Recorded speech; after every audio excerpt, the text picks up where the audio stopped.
Welcome students, कैसे हैं सभी। आपका अपने चैनल क्विक साइंस में बहुत बहुत वेलकम है। जैसा कि हम सीटेट साइंस पेपर 2 के लिए तैयारी कर रहे हैं 2022-23 में, और ये हमारी एक बहुत ही इम्पॉर्टेंट सीरीज़ चल रही है जिसमें हम 10 ऐसे इम्पॉर्टेंट टॉपिक देख रहे हैं जहां से क्वेश्चन बनने के 99% चांस हैं कि इन 10 टॉपिक से आपको क्वेश्चन मिलेगा ही मिलेगा। उसी में आज हमारी क्लास 4 है जिसमें हम देखने वाले हैं लाइट, मिरर और रिफ्लेक्शन। और ये टॉपिक इतना ज़्यादा इम्पॉर्टेंट है कि यहाँ से क्वेश्चन 100% आएगा।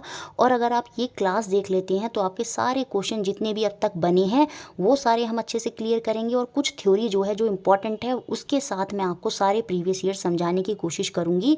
तो ये क्लास आपके लिए मोस्ट इंपॉर्टेंट रहने वाली है। तो चलिए शुरू करते हैं क्लास और समझने का कोशिश करेंगे पूरा अपना ये टॉपिक। देखिए, सबसे पहले लाइट की बात करती हूँ। कुछ थ्योरी की नीड नहीं है, बस समझना है कि लाइट क्या है, प्रकाश क्या है। प्रकाश सीधी रेखा में गमन करता है, ठीक है। तो वो रेक्टिलिनियर प्रॉपर्टी होती है लाइट की, सिंपल सी बात है। लाइट क्या है? एक इलेक्ट्रोमैग्नेटिक रेडिएशन है, ठीक है, जो जब किसी वस्तु पर पड़ती है तो हमारी ह्यूमन आई उस ऑब्जेक्ट को देख पाती हैं। तो लाइट एक ऐसा माध्यम है जिसके थ्रू हमें कोई ऑब्जेक्ट जो है, कोई भी वस्तु जो है, वो हमारी आंखों द्वारा हमें दिखती है। अगर लाइट नहीं होगी तो हमें कोई वस्तु नहीं दिख पाएगी, क्योंकि लाइट क्या करती है, उस वस्तु पर जाकर टकराती है और रिफ्लेक्शन होने के बाद वो हमारी आंखों में आती है और हमें वो ऑब्जेक्ट जो है वो दिखाई दे जाता है। तो लाइट एक बहुत बड़ा रोल प्ले करती है। लाइट को, जैसे हमने साउंड के बारे में पढ़ा था कि साउंड को एक मीडियम की ज़रूरत होती है, लाइट को किसी मीडियम की ज़रूरत नहीं होती।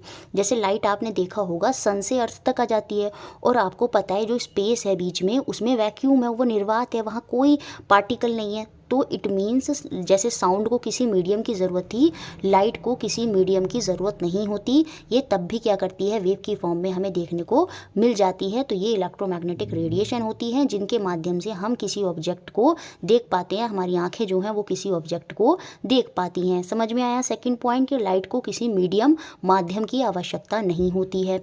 लाइट की एक प्रॉपर्टी होती है कि वो स्ट्रेट रेखा में जो है वो गमन करती है। ये वाला पॉइंट क्लियर हो गया। और आपको याद रखना है, लाइट जो होती है वो ट्रांसवर्स वेव होती हैं। कैसी होती हैं लाइट की जो वेव्स होती हैं?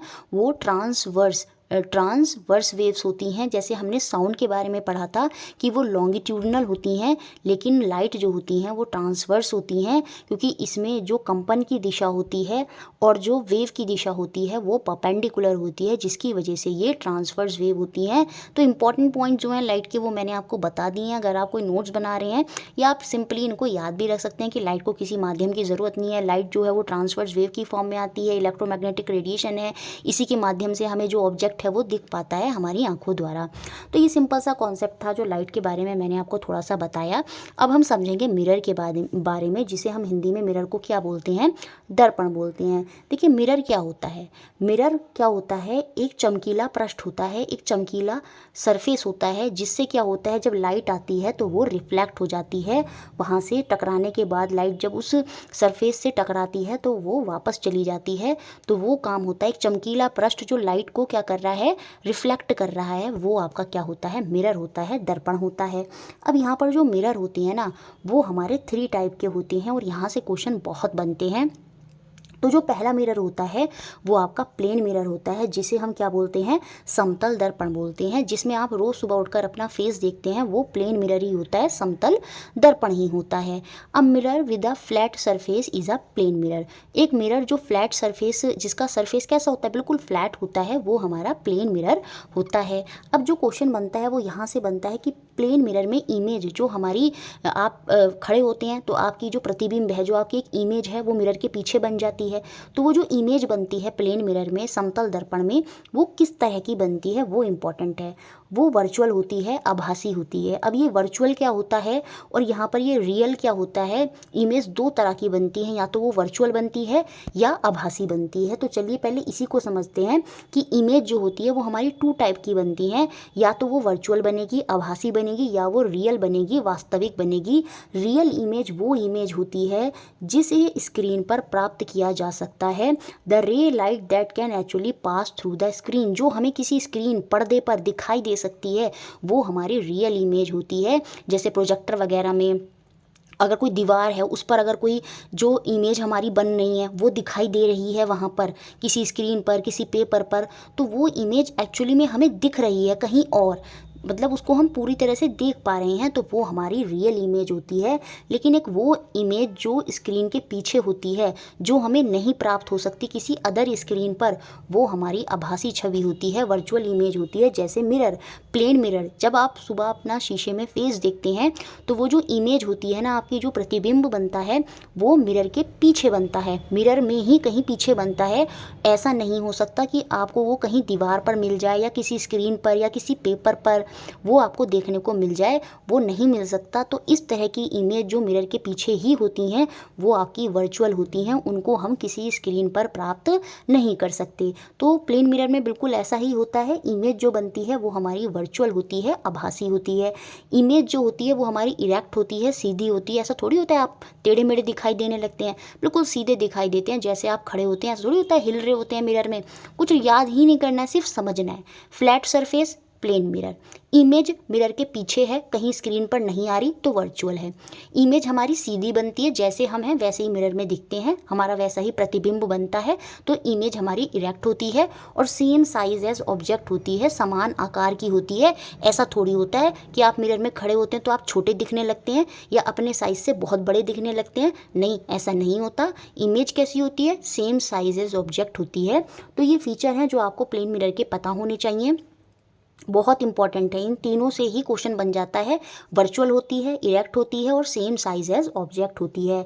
अब यहाँ पर एक इंपॉर्टेंट पॉइंट है जहाँ से बहुत बार क्वेश्चन बना है, जो इमेज फॉर्म्ड होती है इसमें। सपोज ये प्लेन मिरर है और मैं यहाँ पर खड़ी हूँ, तो मेरी इमेज कहीं मिरर के पीछे बन रही है, तो जो मिरर के पीछे मेरी इमेज बन रही है वो उतनी ही दूरी पर बनती है जितनी दूरी पर मैं मिरर से खड़ी हूँ।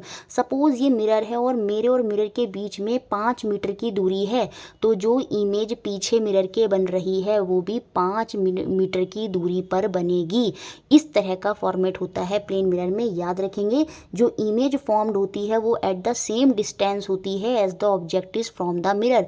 मिरर से अगर कोई ऑब्जेक्ट जितनी दूरी पर है, पीछे जो इमेज बनेगी वो भी उतनी ही दूरी पर बनती है। ये इंपॉर्टेंट पॉइंट है बिल्कुल, जो आपको याद रखना है।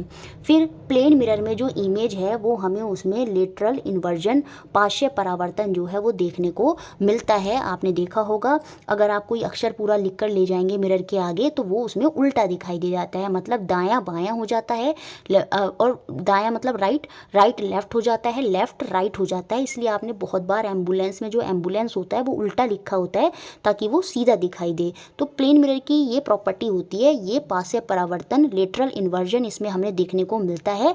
लेफ्ट राइट हो जाता है, राइट लेफ्ट हो जाता है, लेकिन हम एग्जैक्टली वैसे ही दिखते हैं जैसे होते हैं। क्यों? क्योंकि हमारा, अगर हम अपने आप को दो हिस्सों में काटें तो लेफ्ट और राइट हिस्सा बिल्कुल एक सा ही है।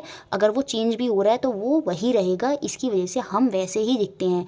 लेकिन जैसे मिरर में अगर आप ए लेटर को देखेंगे तो ए लेटर जो है मिरर में उल्टा करने पर भी ए ही दिखेगा। सेम ऐसे ही हमारे साथ भी होता है। लेकिन बहुत से लेटर होते हैं जिनको आप अगर लिखेंगे और मिरर में, अगर जैसे पी है, पी को लिखा तो मिरर में वो कुछ इस तरह से दिखाई देगा। तो यहाँ पर हुआ क्या, ये चीज़ जो है पलट गई, लेफ्ट राइट हो जाता है और राइट आपका लेफ्ट हो जाता है। ये इंपॉर्टेंट पॉइंट है जो आपको प्लेन मिरर के बारे में याद रखनी है। तो 3 मिरर बोले थे मैंने, 3 तरह के मिरर होते हैं, 3 तरह के दर्पण होते हैं। पहला हमने देख लिया प्लेन मिरर। कॉनकेव और कॉन्वेक्स लेंस के अब हम सीधे पॉइंट्स पर आएंगे कि इनमें जो प्रतिबिंब होता है, जो इमेज बनती है वो कैसे बनती है। सपोज ये आपका कॉनकेव मिरर है। क्या है ये? कॉनकेव मिरर है। अगर जो आपका ऑब्जेक्ट है अगर मिरर से काफ़ी दूर होता है, याद रखेंगे, ध्यान से समझिए, ऑब्जेक्ट जो है अगर वो मिरर से काफ़ी दूर है तो यहाँ पर जो इमेज बनेगी वो उल्टी बनेगी। कैसी बनेगी?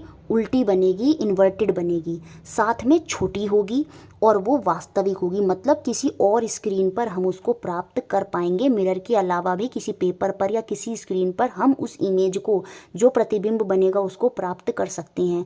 तो कॉनकेव मिरर में जब ऑब्जेक्ट दूर है तो उस केस में जो इमेज, प्रतिबिंब बन रहा होगा वो, याद रखेंगे, आपका एक तो स्मॉल होता है, छोटा होता है, साथ में उल्टा होता है, इन्वर्टेड होता है, और साथ में जो इमेज बनती है, मैंने बताया था 2 तरह की होती हैं, वर्चुअल या रियल, तो वो इसमें रियल बनती है।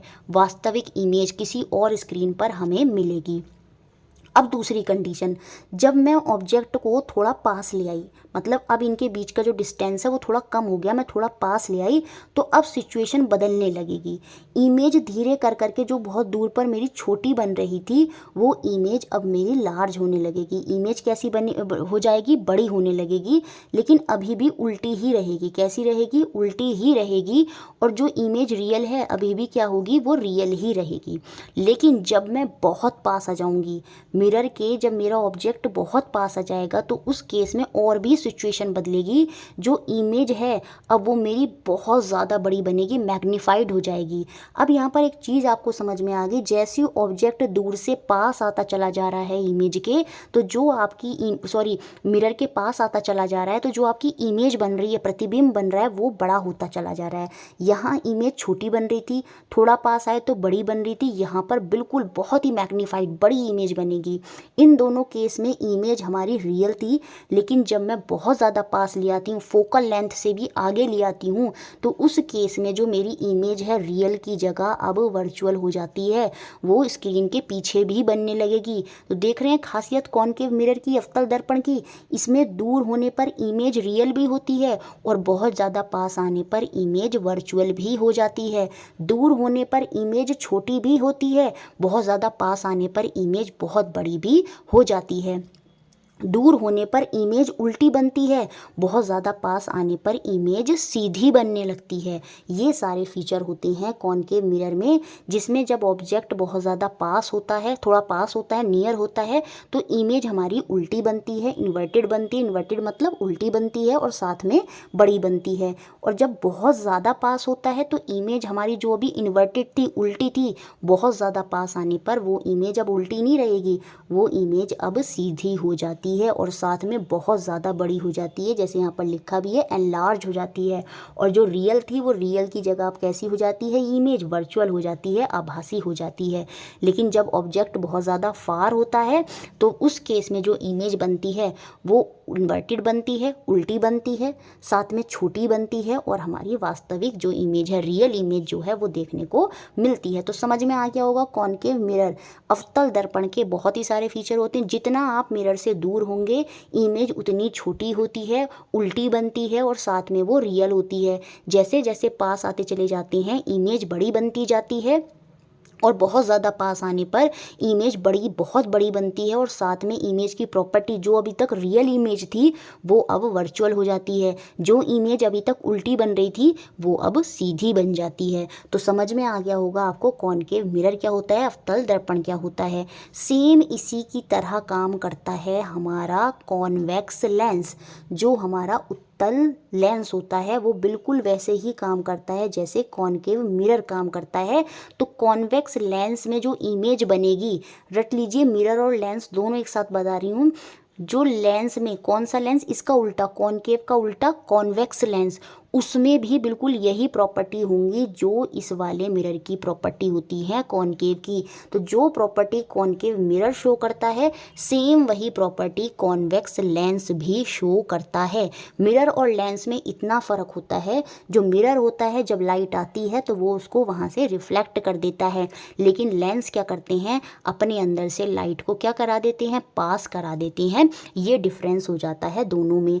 अब हम बात करेंगे कॉन्वेक्स मिरर की, उत्तल दर्पण की। 3 तरह के मिरर थे, प्लेन पढ़ा, कॉनकेव मिरर पढ़ा और साथ में उसके साथ ही मैंने कॉन्वेक्स लेंस के जो फीचर हैं वो भी बता दिए, वो भी सेम ही होते हैं। तो दिया ये इस तरह से आप याद रखेंगे।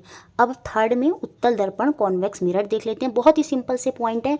इसमें जो प्रतिबिंब, जो इमेज बनती है, जब भी हम कॉन्वेक्स मिरर में देख रहे होंगे, मतलब कोई ऑब्जेक्ट रखेंगे तो जो प्रतिबिंब बनेगा वो हमेशा इरेक्ट ही होता है। जैसे प्लेन मिरर में होता था, इमेज इरेक्ट होती है, यहाँ पर भी इमेज जो है वो इरेक्ट बनती है, सीधी बनती है, वो हमेशा वर्चुअल होती है। जैसे प्लेन मिरर में थी वर्चुअल, आभासी, वो वर्चुअल होती है।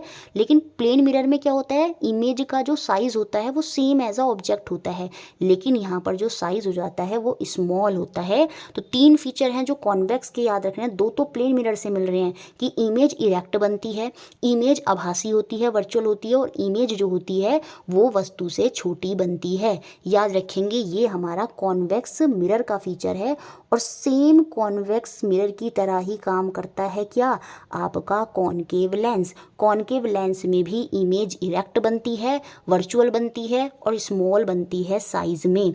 तो लेंस और मिरर में जो ये प्रॉपर्टी होती है ये आपको अब क्लियर हो गई होंगी। जो काम कॉनकेव मिरर करता है वही काम कॉन्वेक्स लेंस करता है, और जो काम कॉन्वेक्स मिरर करता है वही काम कॉनकेव लेंस करता है। और मिरर और लेंस में अंतर क्या होता है ये भी मैंने आपको अच्छे से समझा दिया। ये कुछ पॉइंट्स हैं जो मैंने आपको बताए, और बचे हुए पॉइंट्स अब हम क्वेश्चंस के साथ ही देखेंगे। तो चलिए शुरू करते हैं अपने सारे क्वेश्चंस। पहला क्वेश्चन देखते हैं जो बना है एग्जाम में। An air bubble inside water behave like. पानी के अंदर वायु का जो बुलबुला है वो किस तरह कार्य करता है। देखिए पानी का बुलबुला कुछ इस तरह से होता है, ये वो पानी है, पानी के नीचे कुछ ये वाला हिस्सा होता है और पानी के ऊपर ये वाला हिस्सा होता है। तो पानी के नीचे जो ये वाला हिस्सा है, याद रखेंगे इस तरह से पूरा ये ऐसे हो जाता है। तो ये वाला हिस्सा आपका क्या होता है, ये कॉनकेव लेंस होता है। क्या होता है ये वाला हिस्सा, कॉनकेव लेंस होता है। मैं अभी आगे भी आपको और अच्छे से दिखाऊंगी, फिलहाल अभी आप इतना याद रखें कॉनकेव लेंस होता है। और पानी के अंदर जो आपको लाइट है वो बिखरी बिखरी दिखाई देती है, क्योंकि जो कॉनकेव लेंस होता है उसमें जो लाइट है वो डाइवर्ज हो जाती है, वो फैल जाती है। अभी इस कॉन्सेप्ट को और आगे भी मैं अच्छे से समझाऊंगी, फिलहाल आप इतना याद रखेंगे जो एयर बबल इनसाइड वाटर है वो किस तरह से बिहेव करता है, वो आपका कॉनकेव लेंस अवतल लेंस की तरह बिहेव करता है, क्योंकि कॉनकेव लेंस इसी तरह से बनता है और ये वाला हिस्सा अंदर की तरफ ही होता है, और इस पे जैसे ही लाइट जाती है तो वो आपकी इस तरह से डाइवर्ज हो जाती है, बिखर जाती है, और वो आपका कॉनकेव लेंस की तरह काम करता है। तो ऑप्शन 1 हो गया सही, यहाँ पर लिखा भी है, ये याद रखेंगे। If you were asked to project the image of a well-lit painting on a wall, which one of the following optical device would you select for this purpose? यदि आप किसी भली भांति प्रकाशित पेंटिंग के प्रतिबिंब को दीवार पर चाहते हैं, मतलब दीवार पर चाहते हैं, किसी और स्क्रीन पर चाहते हैं, तो इमेज हमारी कैसी बननी चाहिए, वो हमारी रियल होनी चाहिए। तो उसके लिए हमें किस तरह के मिरर या लेंस चाहिए होंगे ये हमको यहाँ पर बताना है। प्लेन मिरर में इमेज कभी भी रियल नहीं होती, मैंने आपको बताया वो वर्चुअल होती है। हमें चाहिए इमेज कैसी, स्क्रीन पर, तो वो रियल होनी चाहिए, वास्तविक होनी चाहिए। कॉन्वेक्स मिरर में भी सेम वही होता है, आपकी वर्चुअल होती है, ठीक है। लेकिन जो अगर मैं बात करूं सेम, मैंने क्या बताया था, जो काम कॉन्वेक्स मिरर करता है वही सेम काम कॉनकेव लेंस भी करता है। इट मीन्स कॉनकेव लेंस में भी वर्चुअल ही बनेगी।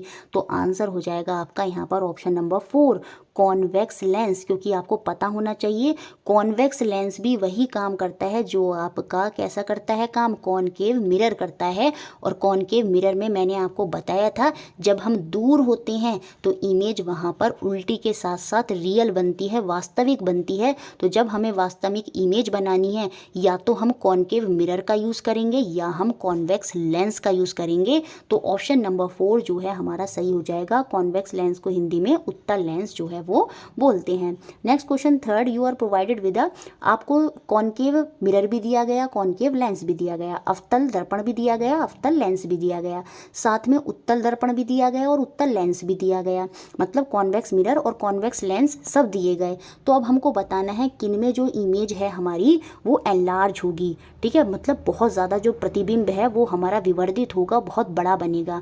तो जब आपको पता ही है बड़ा प्रतिबिंब कब बनता है, वो बनता है आपका कॉनकेव मिरर, और इसका उल्टा कौन काम करेगा, कॉन्वेक्स लेंस। तो जो इन दोनों में है वो आपकी इमेज जो है बहुत बड़ी बन जाती है जब हम मिरर के बहुत पास आ जाते हैं या लेंस के बहुत पास आ जाएंगे।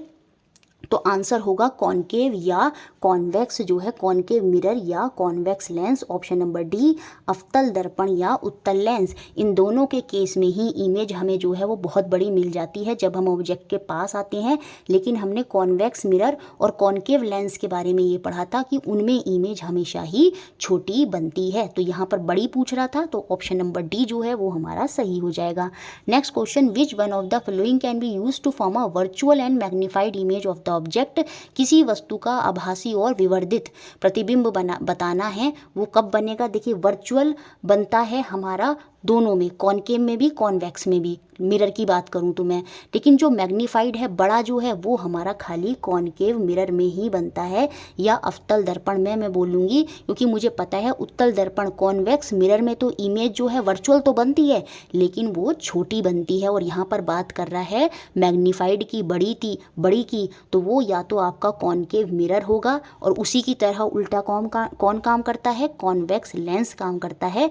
तो ऑप्शन नंबर वी, या तो आपका अवतल दर्पण होगा या फिर उत्तल लेंस होगा। ये दोनों ही में इमेज आपको वर्चुअल भी मिल जाएगी और विवर्धित बहुत बड़ी इमेज, मैग्नीफाइड इमेज भी आपको प्राप्त हो जाएगी। तो ऑप्शन नंबर वी हो गया हमारा यहाँ पर सही। नेक्स्ट क्वेश्चन 4, जो कि आपका किस कॉन्सेप्ट पर है, पिन होल कैमरे के कॉन्सेप्ट है। बहुत पुराने ज़माने में जब कैमरा नहीं होता था तो सूर्य ग्रहण वगैरह देखने के लिए पिन होल कैमरे का कॉन्सेप्ट हुआ करता था। पिन होल कैमरा बनाते कैसे हैं, एनसीईआरटी में पूरा बताया कि आप इस तरह से एक डिब्बा लेंगे और उसमें एक छोटा सा होल कर देंगे, फिर आप एक और बॉक्स लेंगे और उसका ये वाला हिस्सा कट करके उसमें ट्रेसिंग पेपर जो है वो आप लगा देंगे। फिर आप इस वाले डिब्बे में ये जो दूसरा बॉक्स है इसको अच्छे से फिट कर देंगे, और यहाँ पर जब कहीं आप ऑब्जेक्ट रखेंगे और जब इस बिंदु से देखने की उसको कोशिश करेंगे तो ट्रेसिंग पेपर पर जो है वो इमेज, जो प्रतिबिंब है वो आपको देखने को मिल जाएगा। इस तरह से कुछ पिन होल कैमरा का कॉन्सेप्ट होता है। जैसे ये ऑब्जेक्ट है तो पिन होल कैमरे के अंदर जो है वो इमेज फॉर्म हो जाती है, जो कैसी बनती है, उल्टी बनती है, और साथ में वो हमें किसी पेपर पर, क्योंकि यहाँ पर ट्रेसिंग पेपर लगा दिया था इतने हिस्से में, तो ट्रेसिंग पेपर मतलब किसी स्क्रीन पर प्राप्त करी है दूसरी, तो वो इमेज रियल होती है। और जैसा ऑब्जेक्ट होता है, अगर ऑब्जेक्ट कलर्ड है तो इमेज भी कलर्ड होगी, अगर ऑब्जेक्ट आपका ब्लैक एंड वाइट है तो इमेज भी ब्लैक एंड वाइट होगी। तो ऑप्शन नंबर 4 यहाँ पर सही होगा। इमेज जो पिन होल कैमरा में बनती है, इसे हम सूची छिद्र बोलते हैं, हिंदी में क्या बोलते हैं, सूची छिद्र कैमरा। तो इमेज इसमें रियल होती है, वास्तविक होती है, रंगीन होती है, डिपेंड करता है। अगर ऑब्जेक्ट रंगीन है तो इमेज जो है वो रंगीन होगी, और ऑब्जेक्ट हमेशा याद रखेंगे, देखिए बाहर बड़ा है और नीचे जब वो छोटे से ट्रेसिंग पेपर में जा रहा है तो सीधी सी बात है वो डिमिनिश्ड हो जाता है, वो छोटा होता है, स्मॉल साइज़ का होता है। तो ऑप्शन नंबर 4 यहाँ पर बिल्कुल सही हो जाएगा।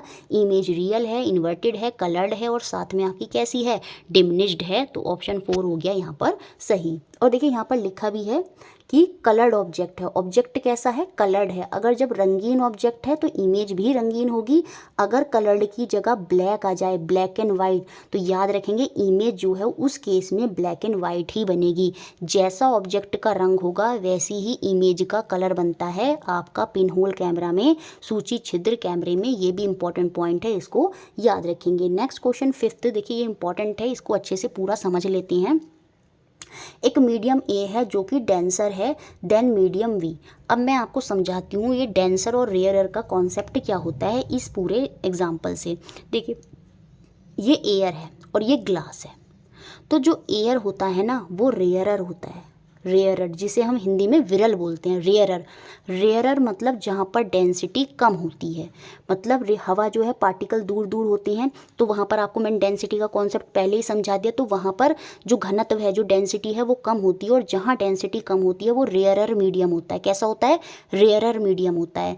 लेकिन जहाँ डेंसिटी ज़्यादा होती है, जैसे ग्लास में पार्टिकल पास पास होंगे तो वहाँ घनत्व, डेंसिटी जो है वो ज़्यादा है, और जहाँ पर डेंसिटी ज़्यादा होती है वो आपका डेंसर मीडियम होता है, जिसे हम हिंदी में क्या बोलते हैं, आपका सघन बोलते हैं। तो याद रखेंगे एक रेयरर मीडियम होता है जिसमें डेंसिटी कम होती है, और एक आपका डेंसर मीडियम होता है जिसमें डेंसिटी ज़्यादा होती है। जैसे यहाँ एयर है वो आपका रेयरर की तरह काम कर रहा है, और ये जो ग्लास है वो आपका डेंसर, क्योंकि उसमें डेंसिटी ज़्यादा है। अब जब लाइट, अब देखिए पूरा ये कॉन्सेप्ट है, लाइन खींचते हैं, ये नॉर्मल होती है आपकी, ठीक है।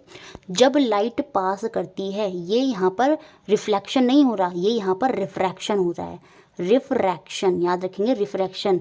रिफ्लेक्शन तो हमने मिरर में देखा, जब लाइट आई, टकराई और वापस चली गई, वो हमारा क्या था, रिफ्लेक्शन था, है ना। लेकिन जब लाइट पास हो रही है एक मीडियम से दूसरे में, मतलब यहाँ पर लाइट रिफ्लेक्ट नहीं हो रही, पास हो रही है, तो वो हमारा रिफ्रैक्शन होता है, परावर्तन होता है, याद रखेंगे, इंपॉर्टेंट है।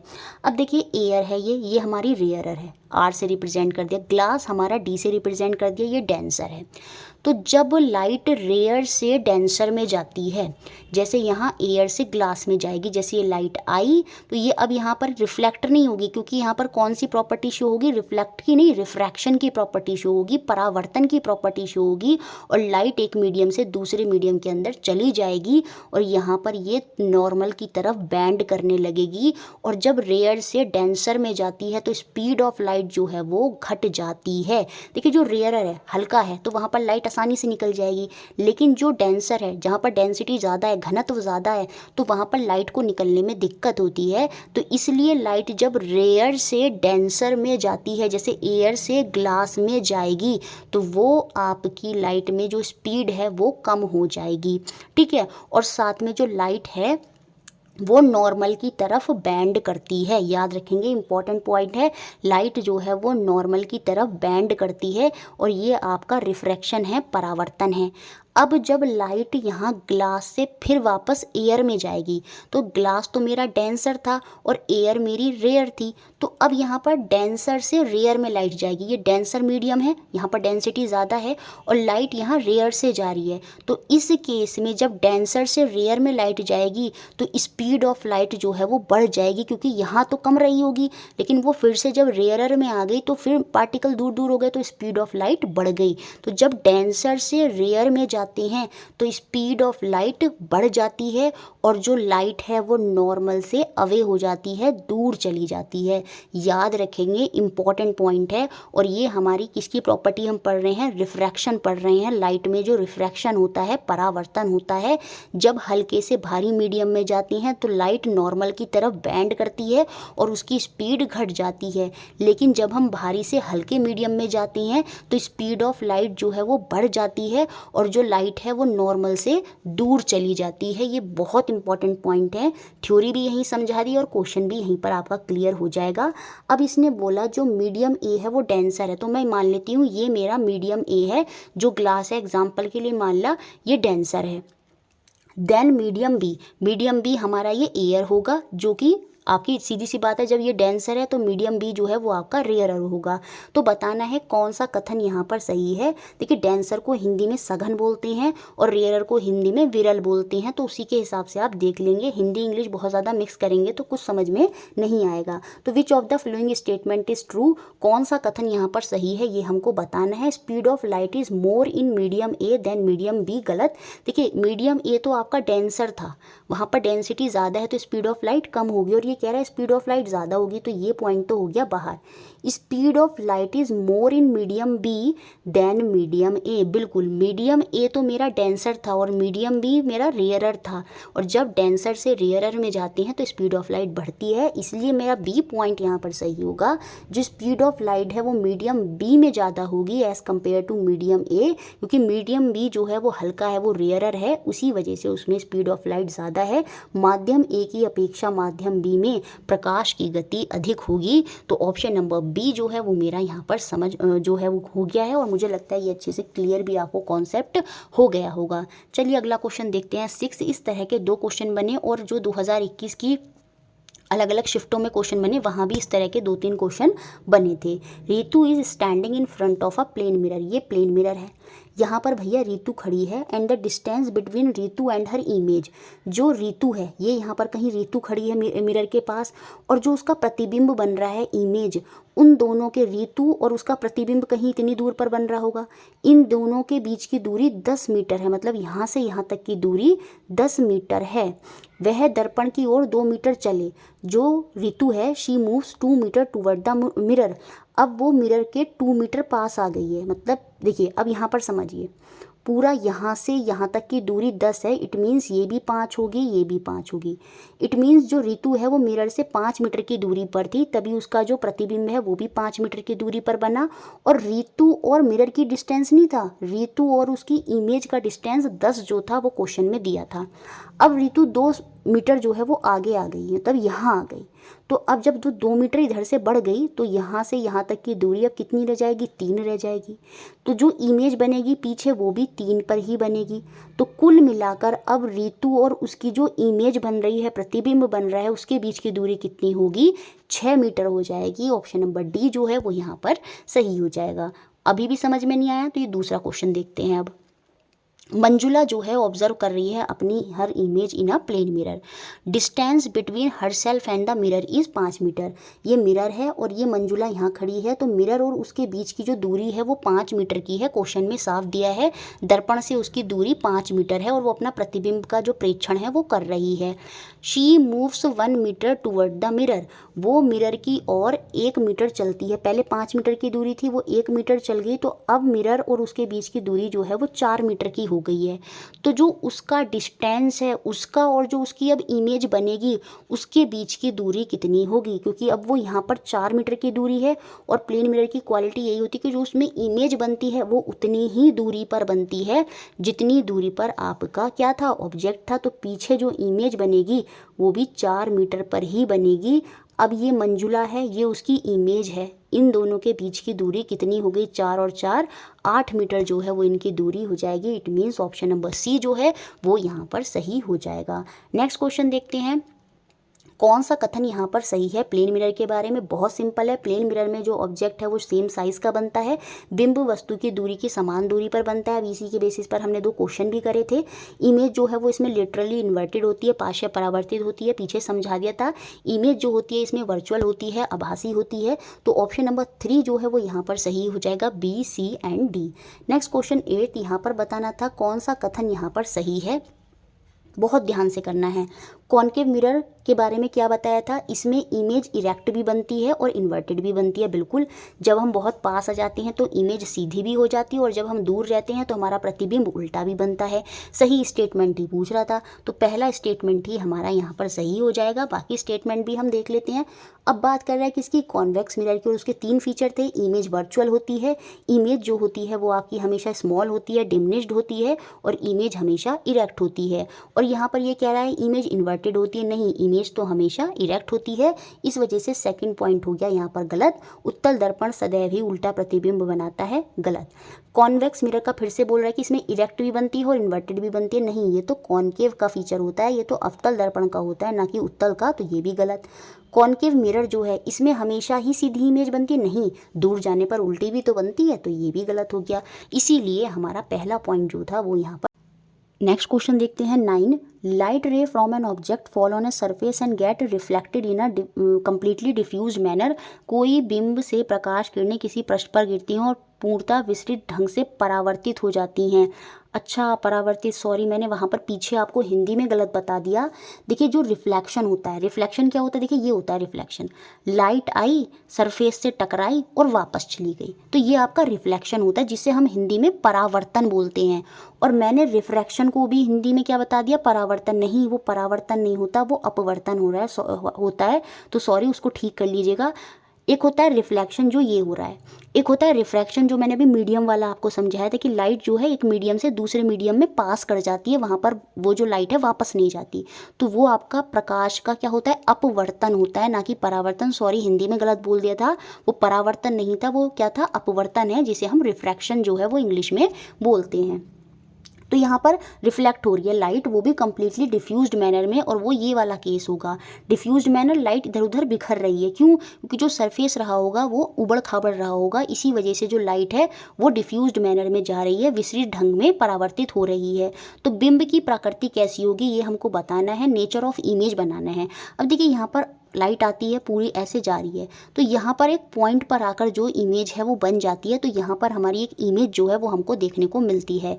लेकिन जब जो प्रतिबिंब है जो यहाँ से लाइट टकराने के बाद वापस जा रही है वो डिफ्यूज्ड मैनर में, कोई इधर जा रही है, कोई उधर जा रही है, कोई ऐसे जा रही है, तो उस केस में वो किसी एक पर्टिकुलर पॉइंट पर नहीं मिल पाएंगे, और जब वो किसी पर्टिकुलर पॉइंट पर नहीं मिल पाएंगे तो कोई इमेज वहाँ पर नहीं बनेगी। तो ऑप्शन नंबर 4 यहाँ पर सही हो जाएगा, कोई प्रतिबिंब नहीं बनेगा। ऑप्शन नंबर 4 क्यों है, मैंने अच्छे से आपको डायग्राम से समझा दिया, क्योंकि जो सरफेस रहा होगा वो वहाँ पर स्मूथ नहीं होगा, जिसकी वजह से जो रिफ्लेक्शन हुआ होगा वो इधर उधर हुआ होगा, प्रकाश का परावर्तन, और इमेज किसी पॉइंट पर बन नहीं पाई होगी, तो इसी वजह से कोई भी इमेज, कोई भी प्रतिबिंब वहाँ पर नहीं मिल पाएगा। और वो हिंदी में प्लीज़ उसको सही कर लीजिएगा, वो परावर्तन नहीं था, वो रिफ्रैक्शन जो होता है वो आपका अपवर्तन होता है। नेक्स्ट क्वेश्चन 10 जो शैडो से बना, देखिए शैडो कब बनती है यहीं पर समझ लेते हैं। जब लाइट होती है और नीचे ये देखिए कोई सरफेस है, लाइट है और ये सरफेस है और इसके बीच में कोई ये ऑब्जेक्ट आ गया जो कि एक हैंड है, और ये ऑब्जेक्ट कैसा होना चाहिए, ओपेक होना चाहिए, मतलब जिसके आर पार हम लाइट को पास नहीं कर जाते, लाइट रुक जाएगी। जैसे दीवार है, दीवार ओपेक है, वो ट्रांसपेरेंट नहीं है, जिसके आर पार नहीं देखा जा सकता, वो ओपेक है। तो लाइट थी, नीचे एक सरफेस था, बीच में एक ऑब्जेक्ट आ गया और वो ऑब्जेक्ट कैसा होना चाहिए, ओपेक होना चाहिए। उस केस में जब लाइट इस वस्तु पर पड़ती है, इस ऑब्जेक्ट पर पड़ती है, जो ऑब्जेक्ट हमारा ओपेक है, तो नीचे उसकी एक शेडो जो है वो सरफेस पर बन जाती है। शेडो जो है, जो छाया है, वो फॉर्म हो जाती है और शेडो हमेशा ब्लैक होती है। चाहे आपका ऑब्जेक्ट रंगीन है, कैसा भी है, लेकिन शेडो हमेशा ब्लैक होती है। तो इस तरह से आपकी जो शेडो है वो फॉर्म हो जाती है। क्वेश्चन क्या बना, और ये क्वेश्चन शेडो वाला 2021 में भी अलग अलग शिफ्टों में बने थे, तो इम्पॉर्टेंट है। Which of the following properties of light can be use to explain the phenomena of shadow formation. नीचे दिए गए प्रकाश के कौन से गुणधर्म का उपयोग छाया बनाने की परिघटना में व्याख्यान करने के लिए उपयोगी है, या उसके मदद से हम शेडो की जो व्याख्यान है वो हम कर सकते हैं। Light travel in a straight path, प्रकाश जो है वो सरल रेखा में गमन करता है। सबसे शुरू में बताया था रेक्टिलिनियर प्रॉपर्टी ऑफ लाइट होती है ये, प्रकाश जो है वो सीधी रेखा में गमन करता है। तो यहाँ से लाइट जो है पड़ रही होगी इस तरह से सीधी सीधी, तो ये पॉइंट तो यहाँ पर कहीं ना कहीं शेडो बनाने में मदद करेगा, क्योंकि जब लाइट पड़ती है किसी ऑब्जेक्ट पर तभी शेडो बनती है। तो लाइट जो है वो पड़ रही है, सीधी रेखा में आ रही है। Light travel at a high speed, देखिए स्पीड से कोई मतलब नहीं है शेडो बनने में, तो प्रकाश की चाल से कोई मतलब नहीं होगा, उससे शेडो का, छाया का कोई मतलब नहीं है, तो बी हट जाएगा। Light is composed of 7 colour, प्रकाश जो है वो 7 रंगों से मिलकर बना है। प्रकाश पहले ही 7 रंगों से मिलकर बना है, लेकिन शेडो हमेशा ही काली बनती है, ब्लैक होती है, तो रंग का कॉन्सेप्ट यहाँ पर शेडो के लिए नहीं होगा। तो बी और सी बाहर हो गए, 2 ऑप्शन सही बताने थे, तो ए और डी जो है वही सही हो जाएंगे। इट मीन्स ऑप्शन नंबर 4 सही होगा। और डी पॉइंट क्या कह रहा है, light does not pass through opaque object. बिल्कुल, ये जो लाइट आ रही है, ये जो हैंड है, ये ओपेक ही तो है, तो लाइट इसके थ्रू पास नहीं हो रही है, और जब लाइट पास नहीं होती तभी उस सरफेस के नीचे क्या बनती है, उस ऑब्जेक्ट की छाया बनती है, उस ऑब्जेक्ट की शेडो बनती है। तो डी और ए पॉइंट जो है शेडो फॉर्मेशन में मदद कर रहे हैं कि लाइट जो है आ रही है और एक जो ओपेक ऑब्जेक्ट है उसके थ्रू लाइट पास नहीं हो रही है, और फिर उस सरफेस पर हमारी जो शेडो है वो बन जाती है। तो ऑप्शन नंबर 4 जो है वो हमारा यहाँ पर सही हो गया। नेक्स्ट क्वेश्चन देखते हैं, क्वेश्चन नंबर 11, और अब ये वो क्वेश्चन है जो लेटेस्ट 2021 में अलग अलग शिफ्टों में बने थे। 20 दिसंबर 2021 में क्वेश्चन बना, how many image will be formed if you stand between 2 plane mirror position parallel to each other in a trial room of a garment shop. किसी वस्त्रालय के ट्रायल कमरे में यदि आप 2 समांतर समतल दर्पणों के बीच में खड़े हुए, एक दर्पण ये है और एक दर्पण ये है, पैरेलल हैं दोनों, एक दूसरे के समांतर हैं, और आप इन दोनों के बीच में खड़े हों, तो आपके कितनी इमेज बनेंगी, कितने प्रतिबिंब बनेंगे, ये हमको बताना है। देखिए, जब 2 प्लेन मिरर आपस में मिले हुए होते हैं, मतलब पैरेलल नहीं होते, मिले हुए होते हैं, और उनके बीच में कोई ऑब्जेक्ट होता है, तो उसमें कुछ पर्टिकुलर नंबर ऑफ इमेज बनती हैं, और वो कितनी बनती हैं वो मैं आपको पूरा कॉन्सेप्ट अभी आगे बताऊंगी। लेकिन फिलहाल यहाँ पर 2 प्लेन जो मिरर हैं वो आपके पैरेलल हैं, और जब याद रखिए वो समांतर हो, पैरेलल हो, और उनके बीच में कोई ऑब्जेक्ट हो, तो उस केस में जो नंबर ऑफ इमेज बनती हैं वो इनफाइनाइट होती हैं। तो यहाँ पर जो 11 क्वेश्चन में आंसर हो जाएगा वो आपका ऑप्शन नंबर डी हो जाएगा, असीम, infinite. Next question 12, tough question नहीं है, थोड़ा सा समझ लेंगे ताकि आगे कभी आए तो आपका डाउट जो है वो इसमें क्लियर है। ये भी 20 दिसंबर 2021 में ही बना था। क्वेश्चन क्या था, an object is place in front of a convex lens. देखिए कॉन्वेक्स लेंस कैसा होता है, इस तरह वाला लेंस जो होता है ये कॉन्वेक्स लेंस होता है, और ये वाला लेंस जो होता है ये आपका कॉन्केव लेंस होता है, ठीक है। तो एक ऑब्जेक्ट प्लेस करा गया है convex lens in such a way that it is a real and magnified image is form. Image कैसी बन रही है, रियल बन रही है, और मैग्नीफाइड इमेज जो है वहाँ पर बन रही है on the other side. If the top half of the convex lens is covered with the black opaque paper. देखिए इस डायग्राम में आप ये फोकल ये सब अभी मत सोचिए कि इतना है, बस फिलहाल ये याद रखिए ये एक कॉन्वेक्स लेंस है, जैसे आप डायग्राम में दिख रहे हैं ये एक कॉन्वेक्स लेंस है। अब क्वेश्चन में ये बोला गया है ये जो कॉन्वेक्स लेंस है ना, इसका जो ऊपर का टॉप हाफ हिस्सा है, आधा ऊपरी जो भाग है, उसको काले अपारदर्शी कागज कागज़ से ढक दिया गया है, जैसे आप डायग्राम में देख रहे हैं आधा हिस्सा इसका ऊपर का ढक दिया गया है। और अब हमको बताना है जो ये इधर इमेज बन रही है इसकी, तो उस इमेज पर क्या फ़र्क आएगा ये अब हमको यहाँ पर बताना है। देखिए ये इमेज अभी भी बन रही है, ऊपर का हिस्सा ढकने के बाद भी, ऊपर का हिस्सा ढकें या आप नीचे का हिस्सा ढकें, उससे इमेज पर कोई फ़र्क नहीं आता। इमेज जो है वो आपकी डेफिनेटली जैसे पहले बन रही थी वैसे ही बनेगी, लेकिन फ़र्क इतना आ जाएगा, एक लाइन फिर ऐसे भी आ रही होती और फिर इस तरह से मिल रही होती, लेकिन वो जो रे है ऊपर वाली जो लाइट है वो इस कॉन्वेक्स लेंस में पास ही नहीं हुई होगी, जिसकी वजह से क्या होगा, इमेज की जो शार्पनेस है, जो उसकी तीव्रता है, जो उसकी चमक है, वो वहाँ पर वो जो इमेज है वो थोड़ी फेड हो जाएगी, वो थोड़ी हल्की हो जाएगी। तो हम ये कहेंगे जो शार्पनेस है इमेज की वो थोड़ा रिड्यूस हो जाएगी। क्यों? क्योंकि जो एक रे इस तरह से ऊपर से ऐसे आनी थी वो तो ब्लैक होने की वजह से वो रे पड़ी ही नहीं उस पर, तो वो रे नहीं पड़ी तो क्या हुआ, इमेज जो बनी वो हल्की बनी, वो डार्क नहीं हो पाई। तो इसलिए हम बोलेंगे उसकी शार्पनेस पर इफेक्ट आता है, उसकी जो शार्पनेस है वो घट जाती है, उसकी तीव्रता घट जाती है। बाकी यहाँ पर हम कुछ भी ये नहीं बोलेंगे कि इमेज आधी हो जाएगी, इमेज वैनिश्ड हो जाएगी, ठीक है, जो मैग्नीफाइड हो रही थी, बड़ी हो रही थी, वो रिड्यूस हो जाएगी, नहीं, ऐसा कुछ फीचर में कोई फ़र्क नहीं आएगा, लेकिन उसकी क्वालिटी में फ़र्क आ जाएगा। जो उसकी शार्पनेस है इमेज की वो रिड्यूस हो जाएगी, चाहे आप ऊपर का आधा हिस्सा कवर करें, चाहे आप नीचे का आधा हिस्सा कवर करें।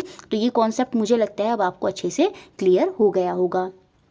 नेक्स्ट क्वेश्चन 13 जो हमारा 21 दिसंबर 2021 में बना, which of the following is true for light as it travel from air to water. अब हमको बताना है जब प्रकाश वायु से पानी में गमन करता है तो प्रकाश के नीचे दिए गया कौन सा एक कथन सही है। अब देखिए लाइट यहाँ पर क्या हो रही है, एयर से कहाँ जा रही है, आपकी एयर से वाटर में जा रही है। एयर कैसा मीडियम होता है, रेयरर मीडियम होता है, और वाटर कैसा होता है, डेंसर। एयर जो होती है वो हल्की होती है, उसकी डेंसिटी कम होती है, तो वो रेयरर मीडियम हो गया। वाटर जो होता है उसकी डेंसिटी, उसका घनत्व जो होता है वो ज़्यादा होता है, तो वो डेंसर, वो आपका डेंसर मीडियम हो गया। अब जो लाइट है वो रेयर से डेंसर में जा रही है, तो उस केस में मैंने आपको बताया था जो स्पीड ऑफ लाइट होती है वो घट जाती है और लाइट जो है वो नॉर्मल की तरफ बैंड करने लगती है। तो जब स्पीड ऑफ लाइट घटती है उसकी वजह से क्या होता है, उसकी वेवलेंथ और वेलोसिटी, देखिए स्पीड ऑफ लाइट कहीं ना कहीं वेलोसिटी को टर्म कर रहा है, तो स्पीड ऑफ लाइट जब घटेगी, रेयर से डेंसर में जाएंगे, तो उसकी वेलोसिटी और उसकी वेवलेंथ भी जो होती है वो घट जाती है। तो ऑप्शन नंबर डी, तरंग दैर्ध्य और जो उसका वेग है, वृद्धि नहीं होगी, सॉरी, उसमें क्या हो जाता है, उसमें कमी हो जाती है, वो भी घट जाती है। लेकिन एक पॉइंट यहाँ पर आपको याद रखना होगा, जो फ्रीक्वेंसी होती है, जो आवृत्ति होती है, उस पर कोई फर्क नहीं आता है। ये इंपॉर्टेंट पॉइंट है। अगर आगे अभी कभी पूछ लिया जाए जब कोई लाइट रेयर से डेंसर में जाती है या डेंसर से रेयर में जाती है तो फ्रीक्वेंसी, आवृत्ति पर क्या फ़र्क पड़ता है, तो आवृत्ति पर कोई इफेक्ट नहीं आता।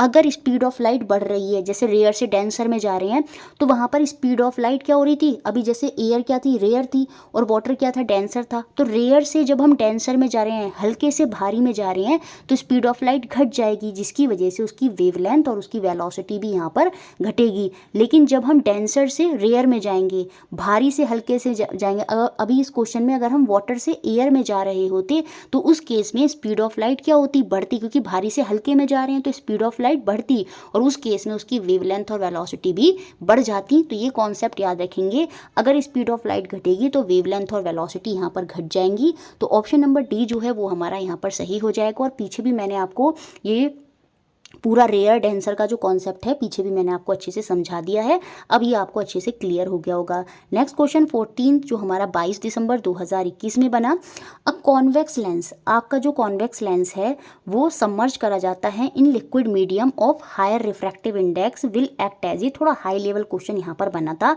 12th क्लास में ये क्वेश्चन है, आप समझ रहे हैं। शुरू की जो शिफ्ट हुई थी ना उनमें कुछ क्वेश्चन 11th 12th के भी दे दिए, लेकिन बाद में शायद उनको रियलाइज़ हो गया होगा 24-25 तारीख के बाद से कभी भी कोई भी क्वेश्चन 11th 12th का नहीं बना। इस बार नहीं बनेगा, पता नहीं क्यों इन्होंने इतना हाई लेवल 11th 12th रख दिया।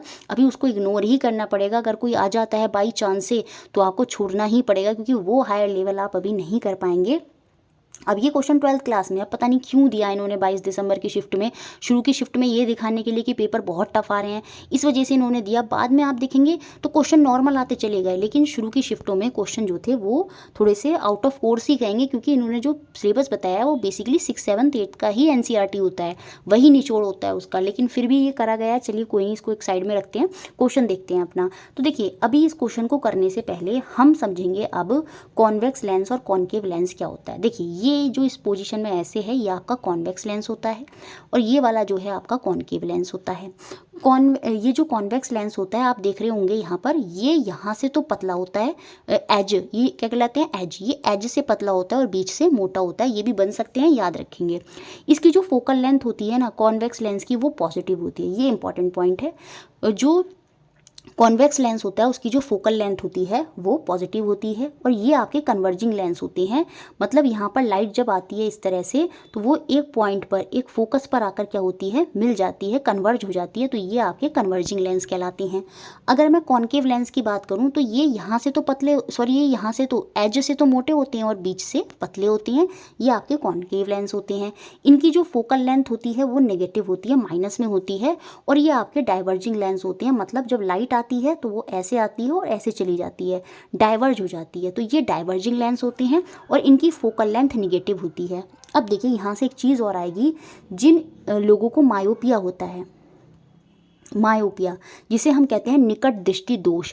निकट दृष्टि दोष क्या होता है, उससे ये मत समझिएगा निकट नहीं, उसमें क्या होता है पास का सही दिखता है लेकिन दूर का नहीं दिखता, वो मायोपिया होता है। निकट दृष्टि दोष मतलब निकट का तो दिखता है लेकिन दूर का नहीं दिखता, और उस केस में जो जिस कैंडिडेट को ये इशू है उसको कॉनकेव लेंस ही यूज़ करना पड़ता है। आप देखेंगे उसके जो पावर का नंबर होता है वो निगेटिव होता है। क्यों? क्योंकि इसकी फोकल लेंथ निगेटिव होती है, जैसे -0.75 इस तरह से। समझ में आया? तो जो कॉनकेव लेंस है वो मायोपिया के टाइम पे यूज़ करा जाता है आपका किस में, निकट दृष्टि दोष में, लेकिन दूर दृष्टि दोष में आपका कॉन्वेक्स लेंस यूज़ किया जाता है जिसमें आपका पावर पॉजिटिव नंबर होता है। और जो आपका दूर दृष्टि दोष होगा मतलब उसमें दूर का तो सही दिखाई देगा, उसमें पास का दिखाई नहीं देता। तो ये भी मैंने एक्स्ट्रा पॉइंट आपको समझाया, यहाँ से भी क्वेश्चन बनते हैं। पूरा क्वेश्चन अब हम अपना देख लेते हैं। एक कॉन्वेक्स लेंस है उसको लिक्विड में सबमर्ज किया जाता है और वो जो लिक्विड में सबमर्ज किया गया है वो हायर रिफ्रैक्टिव इंडेक्स का है। तो उस केस में ये जो कॉन्वेक्स लेंस है जब ये हायर रिफ्रैक्टिव इंडेक्स के मीडियम में जाता है तो इसका जो निगेटिव है, जो इसका पॉजिटिव है, जो इसकी फोकल लेंथ पॉजिटिव होती है वो निगेटिव हो जाती है, जिसकी वजह से ये कन्वर्जिंग लेंस ना होकर किसकी तरह काम करता है, ये डाइवर्जेंट अपसारी लेंस की तरह काम करता है। ये बात अब आप याद रखेंगे। जब convex lens higher refractive index के लिक्विड मीडियम में सबमर्ज करा जाता है तो उस केस में इसकी जो फोकल लेंथ पॉजिटिव होती है वो निगेटिव हो जाती है। निगेटिव होने की वजह से ये कन्वर्जिंग की जगह डाइवर्जेंट लेंस की तरह काम करता है। तो ऑप्शन नंबर ए यहाँ पर सही हो जाएगा। अब कॉन्वेक्स लेंस जिस लिक्विड मीडियम में डाला जाता है अगर उसका रिफ्रैक्टिव इंडेक्स सेम होता है तो उस केस में जो फोकल लेंथ हो जाती है, ये भी याद रखेंगे, वो इनफाइनाइट हो जाती है। तो ये सारी इंपॉर्टेंट एक्स्ट्रा पॉइंट हैं जो मैंने आपको बता दिए हैं, अगर बाई चांस आगे इस तरह का क्वेश्चन कोई बन जाए। नेक्स्ट क्वेश्चन अब देखिए 23 दिसंबर से अगर हम क्वेश्चन देखेंगे तो यह अब आपके सिलेबस के ही अकॉर्डिंग आ गए हैं। 23 दिसंबर 2021 में जो क्वेश्चन बना है इसको देखने से पहले अब मैं आपको कुछ कॉन्सेप्ट समझा देती हूँ। ये हमको एनसीईआरटी में दिया है कि जो चम्मच होती है, जो स्पून होती है, उसका जो इनर सरफेस होता है, जो चम्मच का भीतरी पृष्ठ होता है, इनर सरफेस होता है, वो कॉनकेव मिरर की तरह काम करता है। याद रखेंगे किसकी तरह काम करता है, अवतल दर्पण कॉनकेव मिरर की तरह काम करता है। और कॉनकेव मिरर का मैंने फीचर क्या बताया था आपको, दूर जाने पर इमेज रियल होती है, छोटी होती है, उल्टी होती है, पास आने पर इमेज क्या हो जाती है, थोड़ी बड़ी हो जाती है लेकिन रियल रहती है, बहुत ज़्यादा पास आने पर इमेज भी सीधी हो जाती है, वर्चुअल हो जाती है। वो सारे फीचर्स जो होते हैं वो आपके कॉनकेव मिरर के होते हैं। और वो क्या होता है, पृष्ठ, चम्मच का अंदरूनी हिस्सा, इनर सरफेस, उसमें क्या होता है, जो जब आप दर्पण के पास लाएंगे तो इमेज उल्टी और बड़ी रहेगी, लेकिन बहुत ज़्यादा पास लाने पर जो इमेज है वो आपकी सीधी हो जाती है और वर्चुअल हो जाती है, और आकार भी बहुत बड़ा हो जाता है। जब आप बहुत पास आ जाएंगे तो वो मैग्नीफाइड हो जाएगी। बिल्कुल सेम वही फीचर जो कॉनकेव मिरर के थे, परंतु लेकिन अगर आप दूर जाएंगे, जितना दूर जाएंगे तो इमेज आपकी उल्टी बनती है और छोटी बनती है। तो ये सारे पॉइंट्स हैं किसके, कॉनकेव मिरर के। तो याद रखेंगे इनर सरफेस जो स्पून का होता है वो कॉनकेव मिरर की तरह काम करता है, और चम्मच का जो आउटर सरफेस होता है, बाहरी पृष्ठ होता है, वो आपका कॉन्वेक्स मिरर की तरह काम करता है, उत्तल दर्पण की तरह काम करता है। ये स्क्रीनशॉट खींच लेंगे, याद रखेंगे। और कॉन्वेक्स मिरर के फीचर मैंने आपको क्या बताए थे, उसमें इमेज हमेशा, जो प्लेन मिरर में होता है उसमें इमेज हमेशा इरेक्ट सीधी होती है, स्मॉल छोटी होती है और वस्तु से छोटी होती है और साथ में वर्चुअल होती है। तो 2 पॉइंट तो प्लेन मिरर वाले मिलते हैं, इमेज इरेक्ट होती है, सीधी होती है, वर्चुअल होती है, आभासी होती है, लेकिन इमेज सेम साइज़ की नहीं होती, यहाँ पर इमेज जो है वो छोटी बनती है। तो ये पॉइंट्स मैंने आपको बता दिए हैं और इन्हीं के बेसिस पर ये क्वेश्चन आपका जो है बना था। Deepa take a steel spoon and bring outer surface, और हमको अब पता चल गया है कि जो आउटर सरफेस होता है वो आपका कॉन्वेक्स मिरर की तरह काम करता है, उत्तल दर्पण की तरह काम करता है। अब वो आउटर सरफेस से क्या करती है, अपना फेस वहाँ पर लेकर जाती है पास में और अपनी इमेज को देखती है। तो कौन सा करेक्टली यहाँ पर एक्सप्लेन करेगा कि उसकी जो इमेज बनी होगी वो कैसी बनी होगी, उसका जो प्रतिबिंब चम्बल में बना होगा जिसने उसका अवलोकन किया है, तो जो अवलोकित प्रतिबिंब बना है, इमेज बनी है, वो कैसी है, ये हमको बताना है। अब हमको ये पता चल गया कि आउटर सरफेस किसकी तरह काम करता है, वो हमारा कॉन्वेक्स मिरर की तरह काम करता है, उत्तल दर्पण की तरह काम करता है। और कॉन्वेक्स मिरर में इमेज कैसी बनती है, इरेक्ट बनती है, वर्चुअल बनती है और स्मॉल बनती है। तो अब हमको ऐसा ही ऑप्शन ढूंढना होगा। पहले तो कॉनकेव वाले बाहर हो जाएंगे, तो कॉन्वेक्स मिरर आ गया। स्पून का जो आउटर हिस्सा होता है वो कॉन्वेक्स मिरर होता है और इमेज कैसी होती है, डिमिनिश्ड होती है, लार्ज नहीं होती। It means option number second यहाँ पर सही हो जाएगा। प्रतिबिंब छोटा बनेगा और आपका कैसा बनेगा, वो कैसा लेंस होगा, वहाँ पर उत्तल दर्पण जो है वो वहाँ पर होगा। तो ऑप्शन सेकंड हो गया यहाँ पर सही। नेक्स्ट क्वेश्चन देखते हैं 16, और यहाँ पर भी हम समझेंगे लॉ ऑफ रिफ्लेक्शन। 2 लॉ होते हैं रिफ्लेक्शन के, परावर्तन के 2 नियम हम यहाँ पर देखेंगे कि जो आपतन कोण है वो परावर्तन कोण के बराबर होता है। जो इंसिडेंट रे आती है, आपतन किरण होती है, वो रिफ्लेक्ट होकर वापस उसी एंगल से चली जाती है जिस एंगल से वो आती है। Angle of incident is equal to angle of reflection. आपतन कोण जो है वो परावर्तन कोण के बराबर होता है। ये पहला नियम होता है आपका किसका, लॉ ऑफ रिफ्लेक्शन का, परावर्तन का पहला नियम होता है। तो कि लाइट जिस डायरेक्शन से आई है, जिस एंगल से आई है, उसी एंगल से वापस चली जाएगी। सपोज अगर 30 डिग्री से आई है, टकराने के बाद 30 डिग्री ही एंगल से क्या हो जाएगी, वो वापस चली जाएगी। ये पहला नियम है और इसी के बेस पर ये क्वेश्चन बना 24 दिसंबर 2021 में। What will be the direction of the reflected ray when the light ray is incident normal to surface? जब प्रकाश की कोई किरण किसी सतह पर लंबत आपतित है तब परावर्तित किरण क्या होगी, ये हमको बताना है। अब देखिए क्वेश्चन कितना बढ़िया दिया। ये आपका सरफेस है, ये नॉर्मल है, जो आपकी इंसिडेंट रे है, ठीक है, वो क्या बोला इन्होंने, वो परपेंडिकुलर है सरफेस की। मतलब ये जो नॉर्मल है, जो इंसिडेंट रे है वो भी ऐसे ही आ रही है। अब ऐसे आ रही है तो बाद में जो रिफ्लेक्ट होकर रे जाएगी वो भी वापस ऐसे ही चली जाएगी, परपेंडिकुलर टू द सरफेस। यहाँ पर 0 डिग्री का कोण बनेगा तो वो वापस भी 0 डिग्री ही होगा। जैसे रे आई थी, रे परपेंडिकुलर आई थी, देखिए यहाँ पर रे जो है नॉर्मल के इसी तरह से परपेंडिकुलर रे आई, तो जो रे वापस जाएगी वो भी ऐसे ही चली जाएगी, परपेंडिकुलर टू द सरफेस ही वापस चली जाएगी, सतह के लंबत ही वापस चली जाएगी, क्योंकि वो सतह के लंबत ही आई है।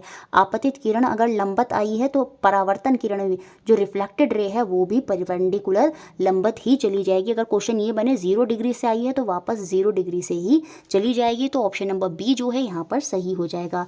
तो हमने यहाँ पर पहला नियम देख लिया। दूसरा नियम क्या होता है परावर्तन का, लॉ ऑफ रिफ्लेक्शन का, कि जो ये इंसिडेंट रे होती है ये आपतन किरण है, और ये जो नॉर्मल है, ये जो अभिलंब है, और ये जो रिफ्लेक्टेड रे है आपकी क्या है, परावर्तन किरण है, ये तीनों एक ही प्लेन पर देख रहे हैं, ये एक ही प्लेन है, एक ही प्लेन में लाई करते हैं। ये दूसरा नियम होता है कि जो इंसिडेंट रे है, रिफ्लेक्टेड रे है और ये जो नॉर्मल है, ये तीनों के तीनों एक ही बिंदु पर, एक ही प्लेन पर क्या करते हैं, लाई करते हैं। तो ये हमारे 2 नियम भी हो गए।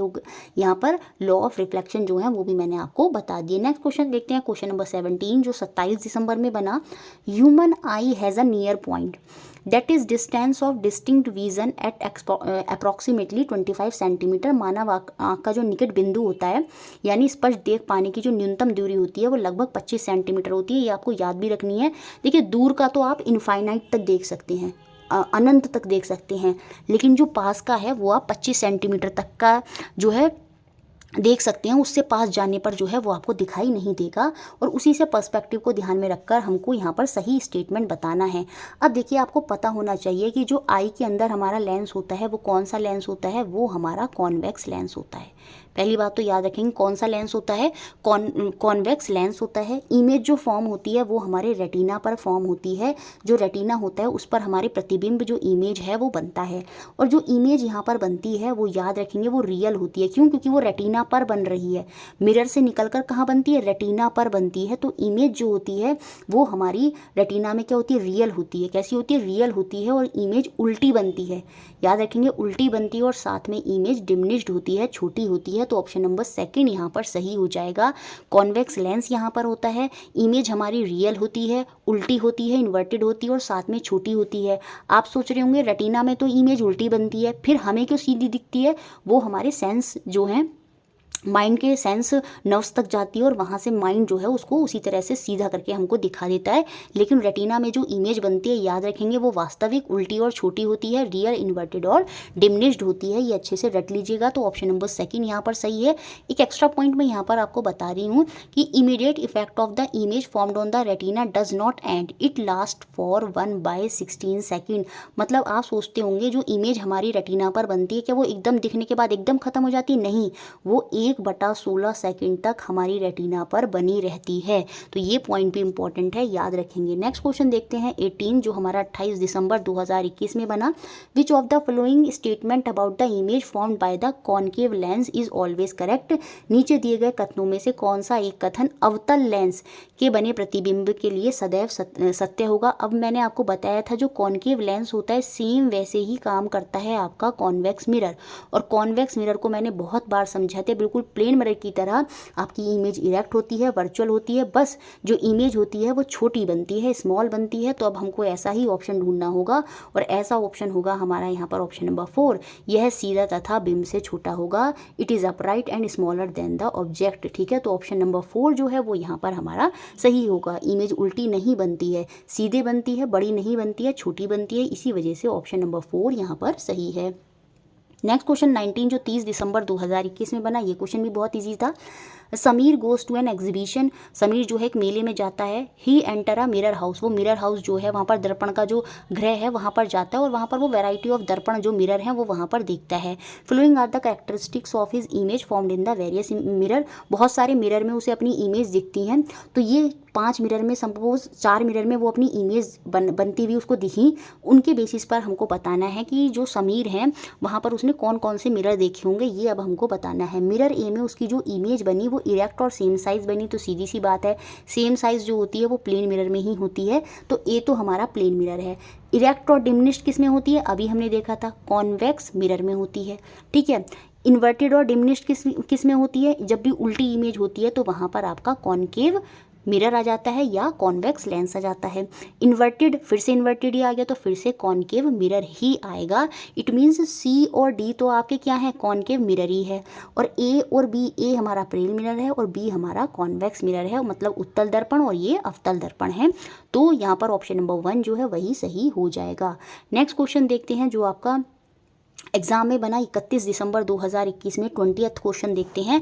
यहाँ पर कुछ स्टेटमेंट दिए हैं, कुछ कथन दिए हैं, इन पर विचार कर कर हमें सही जो करेक्ट स्टेटमेंट है वो यहाँ पर बताना है। देखिए, जो कॉन्वेक्स मिरर होता है, बहुत बार देख लिया अब तो कॉन्वेक्स मिरर, वो हमेशा उसमें वर्चुअल और डिमिनिश्ड इमेज बनती है। बिल्कुल, उसमें हमेशा वर्चुअल, इरेक्ट और डिमिनिश्ड छोटी इमेज जो है वो बनती है। तो ए तो हमारा यहाँ पर पूरी तरह से सही है, और जब ए सही है तो ये ऑप्शन हो गया बाहर। जो कॉन्केव लेंस होता है, अब देखिए कॉन्केव लेंस भी बिल्कुल वैसे ही काम करता है जैसे कॉन्वेक्स मिरर करता है, तो उसमें हमेशा वर्चुअल और डिमिनिश्ड बनेगी, बिल्कुल उसमें भी वर्चुअल और डिमिनिश्ड बनेगी। तो बी भी हमारा सही हो गया। ए बी जो है तीनों ऑप्शन में ही सही है, तो ए बी तो हमारे सही हैं। अब सी और डी देख लेते हैं। जो कॉन्केव मिरर होता है उसमें रियल इमेज बनती है, बिल्कुल डिमिनिश्ड, रियल के साथ डिमिनिश्ड बनती है नहीं, रियल के साथ, हाँ रियल के साथ डिमिनिश्ड बनती है। बिल्कुल, जब हम दूर होते हैं तो हमने देखा होगा इमेज हमारी वास्तविक होती है और छोटी होती है, और साथ में पास आने पर इमेज वर्चुअल हो जाती है, बिल्कुल, लेकिन वो डिमिनिश्ड नहीं रहती, मतलब वो छोटी नहीं रहती। वो वहाँ पर आपने देखा होगा जब इमेज वर्चुअल बनती है बहुत पास आने पर, तो जो इमेज होती है वो एनलार्ज हो जाती है, मैग्नीफाइड हो जाती है, ना कि डिमिनिश्ड। तो इस वजह से सी पॉइंट हमारा यहाँ पर गलत होगा। और जब सी गलत होगा तो ये ऑप्शन भी बाहर हो गया। अब डी पॉइंट और यहाँ पर हम चेक करेंगे, जो कॉन्वेक्स लेंस होता है, कॉन्वेक्स लेंस बिल्कुल वही काम करता है जो कॉनकेव मिरर काम करता है। तो अब इसका फीचर चेक करते हैं। While using as a magnifier, जब हम इसको मैग्नीफायर कर रहे हैं मतलब बहुत पास आ गए हैं, तो इमेज वहाँ पर रियल नहीं होती। बहुत पास आने पर मैग्नीफाइड, जब बहुत बड़ी प्रतिबिंब जो है वो बहुत ही बड़ा बन रहा है, आवर्धित बन रहा है, मैग्नीफाइड बन रहा है, तो उस केस में जो इमेज बनती है वो वर्चुअल बनती है, क्योंकि हम बहुत पास आ जाते हैं। तो इस वजह से डी पॉइंट भी गलत है। It means option number 3 only A और बी यहाँ पर सही हो जाएंगे। सबसे स्टार्टिंग में मैंने सारे फीचर अच्छे से समझा दिए और बार बार ये क्वेश्चन अब रिपीट हो गए हैं, तो अब आपको अच्छे से क्लियर हो गया होगा। जो काम कॉनकेव मिरर का होता है वही काम कॉन्वेक्स लेंस का होता है, और जो काम कॉन्वेक्स मिरर का होता है वही काम कॉनकेव लेंस का होता है। अगर आपको 2 पता है तो अगले 2 आपको ऑटोमेटिक पता हो जाएंगे। क्यों? क्योंकि वो उसके उल्टे होते हैं। तो इस तरह से हमने ये 20 क्वेश्चन देखे। चलिए आगे के क्वेश्चन देखते हैं। नेक्स्ट क्वेश्चन देखते हैं 21, जो 1 जनवरी 2022 में बना। कौन सा कथन यहाँ पर सही होगा जब रे ऑफ लाइट ट्रैवल करती है एयर से ऑयल में, हवा से तेल में। देखिए एयर जो है वो रेयरर मीडियम है, हल्का है, वो रेयरर होगा। ऑयल जो है वो आपका भारी है, घनत्व वहाँ पर जाता है, तो वो डेंसर मीडियम होगा। और मैंने बहुत बार बता दिया है, जब लाइट रेयर से डेंसर में जाती है तो वो नॉर्मल की तरफ जो है वो बैंड करती है, और साथ में उसकी स्पीड ऑफ लाइट जो है वो घट जाती है। तो ऑप्शन नंबर 1 जो है वो यहाँ पर बिल्कुल सही हो जाएगा। नेक्स्ट क्वेश्चन 22, जो हमारा 3 जनवरी 2022 में बना। फोकल लेंथ जो है हमको यहाँ पर दी है कॉनकेव मिरर की 20 सेंटीमीटर। अब देखिए इस डायग्राम को थोड़ा सा समझ लेते हैं। ये आपका कॉनकेव मिरर है यहाँ पर, ठीक है। ये जो पी है ये पोल होता है, और पूरा जब सर्कल बन जाता है तो बीच में क्या हो जाता है, ये सेंटर ऑफ कर्वेचर होता है। ये पोल है, ये सेंटर ऑफ कर्वेचर है, और बीच में होती है आपकी फोकल लेंथ। अब जो ये पोल है यहीं पर आपका ये मिरर ऐसे बन जाता है, ठीक है। तो ये कौन सा मिरर है, आपका कॉनकेव मिरर है। अब इसने बोला फोकल लेंथ हमको यहाँ पर दे दी, ये जो दूरी है फोकल लेंथ और पोल की, यही तो है पूरी मिरर से, ये आपको 20 सेंटीमीटर दी है। तो अब मुझे ये जो फोकल लेंथ पर मेरा ऑब्जेक्ट रखा है, अब इस ऑब्जेक्ट को मुझे कॉनकेव मिरर में कहाँ रखना चाहिए जिससे मेरी जो इमेज है, जो प्रतिबिंब है, वो वर्चुअल बने। अब आपको पता है कॉनकेव मिरर में वर्चुअल इमेज कब बनती है, जब हम मिरर के बहुत ज़्यादा पास आ जाते हैं। मीन्स फोकल लेंथ से भी और मैं यहाँ आ जाऊँगी, पास आ जाऊँगी मिरर के, और मतलब 20 जो सेंटीमीटर है उससे भी और कम अगर मैं अपने सेंटीमीटर कर दूँगी, तभी मेरी इमेज जो है वो वहाँ पर वर्चुअल बनेगी। और 4 ऑप्शन जब मैं देखती हूँ तो पहला ही ऑप्शन एकमात्र ऐसा है जिसमें 10 सेंटीमीटर लिखा है, बाकी सब उससे या उससे ज़्यादा हैं। तो इट मीन्स जो मुझे अपनी ऑब्जेक्ट है उसको 10 सेंटीमीटर पर रखना होगा, तब जाकर, क्योंकि वो उसके बहुत पास हो जाएगा मिरर के, तब जाकर इमेज मुझे वहाँ पर वर्चुअल मिलेगी, आभासी मिलेगी। तो ऑप्शन नंबर 1 जो है वो यहाँ पर सही हो जाएगा। नेक्स्ट क्वेश्चन देखते हैं 23, जो आपका 7 जनवरी को बना था। अब यहाँ पर असर्शन दिया, अभिकथन दिया, थोड़ा जल्दी जल्दी देखेंगे, वीडियो बहुत लंबी हो गई है। Virtual image can not be obtain on screen, बिल्कुल हमने पढ़ा भी है। जो आभासी प्रतिबिंब होती हैं उनको हम स्क्रीन पर प्राप्त नहीं कर सकते। उसके पीछे रीज़न दिया है कि जो वर्चुअल इमेज होती हैं फॉर्म्ड होती हैं किसी पॉइंट पर, when the ray light appear to diverge from, बिल्कुल आभासी प्रतिबिंब उन बिंदुओं पर बनते हैं जहाँ से प्रकाश की किरणें अपसरित होती हुई प्रतीत देती हैं। जैसे मतलब आई वो वापस चली जाती हैं मिरर के पीछे ही, वहाँ पर डाइवर्ज हो जाती हैं, और वहीं पर कहीं वो अपनी इमेज जो है वो फॉर्म कर लेती हैं। तो जो असर्शन थी कि इमेज कभी स्क्रीन पर प्राप्त नहीं होती, उसके पीछे जो रीज़न दिया है ये R1 वाला, ये बिल्कुल सही है। और R2 में क्या लिखा है, जो वर्चुअल इमेज होती हैं वो हमेशा क्या होती हैं, इरेक्ट होती हैं, बिल्कुल ये बात सही है। जो आभासी प्रतिबिंब होते हैं वो हमेशा सदैव जो होते हैं वो सीधे होते हैं, चाहे हम प्लेन मिरर की बात कर लें, चाहे हम आपके कॉन्वेक्स मिरर की बात कर लें, चाहे कॉनकेव में भी बात कर लें। तो जब बहुत ज़्यादा वर्चुअल इमेज बन जाती है पास आने पर, तो वो उल्टी की जगह कैसी हो जाती है, सीधी हो जाती है। तो यहाँ पर हमारे R1 और R2 दोनों सही हैं, लेकिन जो R1 है वो यहाँ पर सही व्याख्यान कर रहा है हमारा जो अभिकथन दिया था, जो असर्शन दिया था। तो ऑप्शन नंबर 1 जो है वो यहाँ पर सही हो जाएगा। नेक्स्ट क्वेश्चन देखते हैं, जो हमारा 10 जनवरी 2022 को बना। कौन सा कथन यहाँ पर सही नहीं है, शैडो फॉर्मेशन के बारे में, छाया निर्माण के विषय में कौन सा कथन सही नहीं है ये बताना है। चाहे आपको येलो कलर का ऑब्जेक्ट हो, जो शेडो है वो हमेशा काली ही होगी, ये बात यहाँ पर सही हो गई। Shadow can be formed by the opaque object, मैंने डायग्राम में आपको समझाया था जिन वस्तुओं से लाइट पास नहीं होती वो ओपेक ऑब्जेक्ट होते हैं, अपारदर्शी, और वहीं पर शेडो जो है वो बनती है, तो ये सेकंड पॉइंट भी सही है। Length of the shadow is always same as the length of the object, ये बात यहाँ पर गलत है। जल्दी बोलने में थोड़ा सा ऐसा हो रहा है, छाया की लंबाई सदा बिंब की लंबाई के समान होती है, ऐसा बिल्कुल नहीं होता। देखिए कभी कभी क्या होता है, जब सूर्य हमारे बिल्कुल ऊपर होता है तो हमारी जो छाया बनती है वो बहुत छोटी सी बनती है, तो वहाँ पर वो हम तो एक ऑब्जेक्ट की तरह है ना, तो वो हमारी ऑब्जेक्ट की तरह, जो ऑब्जेक्ट का साइज़ है उसके साइज़ के बराबर नहीं बन रही है। और यहाँ पर कह रहा है कि जो लेंथ ऑफ शेडो होती है वो हमेशा ऑब्जेक्ट की लेंथ के ही बराबर होती है, नहीं। अगर शेडो हमारी साइड में होती है तो जो छाया बनती है वो अपोजिट डायरेक्शन में बनती है, और उस केस में जो हमारी छाया होती है वो सबसे लंबी होती है। तो जो लेंथ है शेडो की वो बदलती रहती है, डिपेंड करता है कि ऑब्जेक्ट पर जो लाइट है वो किस तरह से पड़ रही है। तो यही पॉइंट यहाँ पर थर्ड पॉइंट जो है, छाया की लंबाई सदा बिंब की लंबाई के समान है, यही यहाँ पर गलत हो जाएगा। बाकी सारे पॉइंट यहाँ पर सही हैं। नेक्स्ट क्वेश्चन जो 11 जनवरी 2022 में बना, ये क्वेश्चन भी शेडो से ही बना, छाया से ही बना। कौन सा फैक्टर है जिसपे जो छाया निर्माण है, शेडो फॉर्मेशन है, वो निर्भर नहीं करती, डिपेंड नहीं करती। शेप, डिस्टेंस, पोजीशन, इन सब पर छाया जो है वो डिपेंड करती है। लेकिन जब मैं वस्तु के रंग की बात करती हूँ, कलर पर छाया डिपेंड नहीं करती, क्योंकि जो शेडो होती है वो हमेशा काले रंग की ही होती है, तो इसी फैक्टर पर ये डिपेंड नहीं करेगी। तो ऑप्शन नंबर 4 यहाँ पर सही हो जाएगा। 25 क्वेश्चन जो 12 जैन 2022 को बना, यहाँ पर हमको बताना है कि कौन से ग्रुप यहाँ पर ऐसे दिए हैं, कौन से समूह यहाँ पर ऐसे हैं जिनमें वस्तु का सदैव हमें आभासी प्रतिबिंब बनता हुआ दिखेगा। वर्चुअल इमेज ही हमेशा जो है वो ऑब्जेक्ट की बनेगी। वर्चुअल इमेज जो हमेशा बनती है वो प्लेन मिरर में बनती है, वो आपकी कॉन्वेक्स मिरर में बनती है, और कॉन्वेक्स मिरर की तरह ही काम करता है आपका कॉनकेव लेंस। इन तीनों में ही सदा हमेशा जो है वो वर्चुअल इमेज ही बनेगी। बाकी जब हम स्टार्टिंग में पढ़ रहे थे कॉनकेव मिरर, उसकी तरह काम करता है कॉन्वेक्स लेंस, उनमें क्या होता है, वर्चुअल भी बनती है और रियल भी बनती है।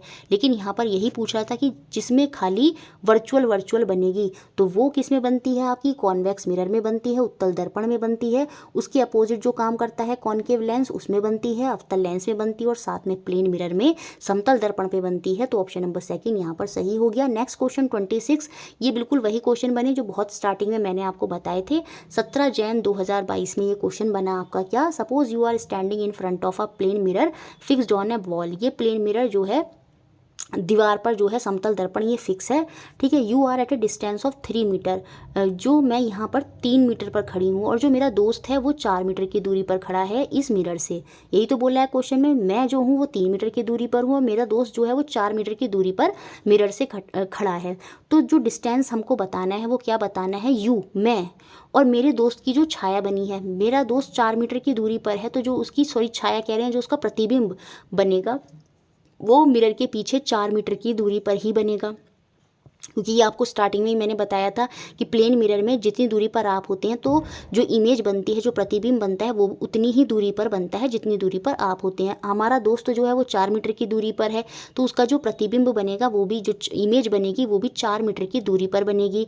अब ये जो डिस्टेंस पूछ रहा है ना, ये पूछ रहा है कि जहाँ से आप खड़े हो, मैं तो 3 मीटर से खड़ी थी ना, और जो मेरे दोस्त की छाया बनी है, इन दोनों के बीच की दूरी कितनी है, 3 और 4 कितना हो जाएगा, 7 मीटर। तो ऑप्शन नंबर 2 जो है वो यहाँ पर बिल्कुल सही हो जाएगा। नेक्स्ट क्वेश्चन देखते हैं 27 क्वेश्चन जो हमारा 21 जनवरी को बना, ये भी यही क्वेश्चन है। जो श्यामा है is standing 1 metre away from a plane mirror, ये प्लेन मिरर है, और जो श्यामा है समतल दर्पण से 1 मीटर की दूरी पर खड़ी है, 1 मीटर की दूरी पर खड़ी है। शी टेक 2 स्टेप बैकवर्ड, 2 कदम उसने पीछे की तरफ कर लिए। तो बताना है हमें उसकी जो इमेज है, प्रतिबिंब है, उसमें क्या परिवर्तन देखने को मिलेगा। देखिए जब उसने 2 स्टेप पीछे कर लिए हैं तो सीधी सी बात है, दर्पण से थोड़ा दूर हो जाएगी, far away from the mirror, लेकिन उसकी साइज, प्रतिबिंब की इमेज की साइज पर कोई फर्क नहीं पड़ता। हमने प्लेन मिरर के फीचर में पढ़ा था कि प्लेन मिरर में जो इमेज का साइज होता है, ना तो वो बड़ा होता है ना छोटा होता है, वो same size of the object होता है। तो चाहे आप आगे थे चाहे पीछे हो गए, उससे इमेज जो है वो सेम साइज की ही रहेगी, बट आप जो है थोड़ा सा मूव अवे कर गए फर्दर, परंतु आप दर्पण से थोड़ा दूर चले गए। तो ऑप्शन नंबर 2 जो है यहाँ पर बिल्कुल सही हो जाएगा। इमेज ना तो बढ़ेगी ना घटेगी। लेकिन ये कह रहा है कि आप जो है दर्पण के पास चले गए, नहीं दर्पण के पास नहीं गए क्योंकि आपने तो 2 स्टेप पीछे ले लिए, तो आप दर्पण से दूर हो गए, इस वजह से थर्ड ऑप्शन सही नहीं है। ठीक है, इमेज बढ़ गई, नहीं इमेज बढ़ेगी नहीं, इमेज हमेशा सेम साइज़ की ही रहती है प्लेन मिरर में, तो ऑप्शन नंबर सेकंड यहाँ पर सही हो जाएगा। तो ये हमने पूरे क्वेश्चन देख लिए जो पूछे गए थे। उसके अलावा अब मैं लास्ट में कुछ की पॉइंट्स और हैं जो आपको फिर से बता देती हूँ। ये एक्स्ट्रा पॉइंट्स हैं, हाई लेवल पॉइंट्स हैं, हो सकता है इनसे क्वेश्चन बन जाए। यदि कोई व्यक्ति वी चाल से दर्पण की ओर चलता है, प्लेन मिरर की बात हो रही है, यदि कोई पर्सन जो है मिरर की तरफ वी चाल से चलता है तो उसे दर्पण में अपना प्रतिबिंब जो है 2v चाल से आता हुआ प्रतीत होता है। अगर वो v स्पीड से मिरर की तरफ चल रहा है तो उसको ऐसा लगेगा जो उसकी इमेज बन रही है वो 2v स्पीड से बन रही है। अब देखिए क्वेश्चन कैसे बनेगा।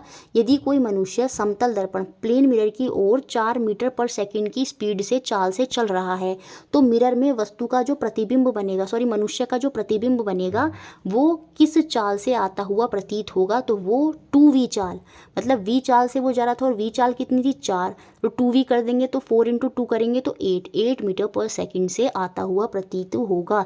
याद रखेंगे अगर आप मिरर की तरफ v स्पीड से जा रहे हैं तो इमेज आपको अपनी तरफ आते हुए 2v स्पीड से आती हुई दिखाई देगी। तो ये पॉइंट इंपॉर्टेंट है, इसको याद रखना है। अब नेक्स्ट पॉइंट देखते हैं।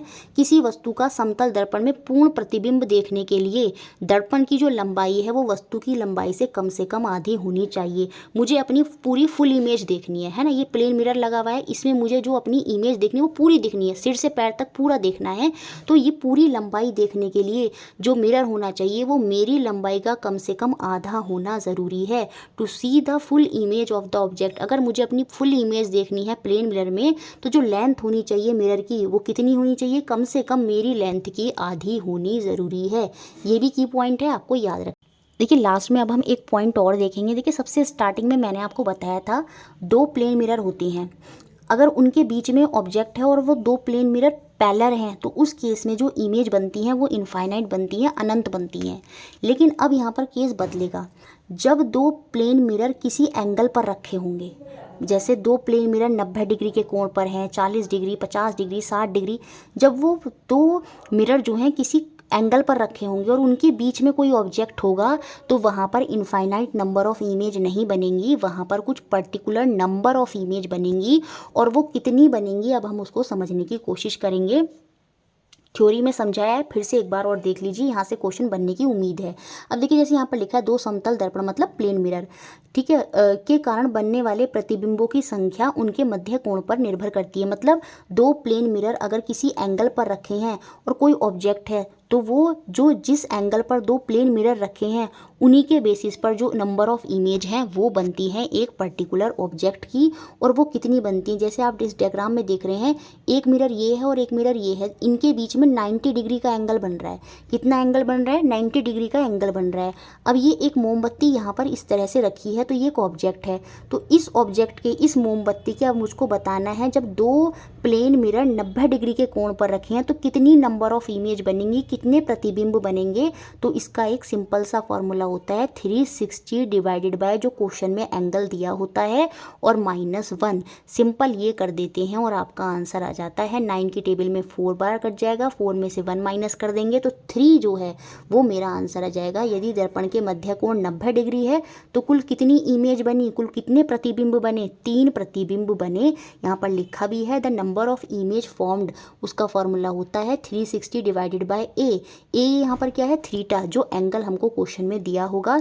और 360 बाय ए हमेशा कैसा होना चाहिए, इवन इंटीजर होना चाहिए।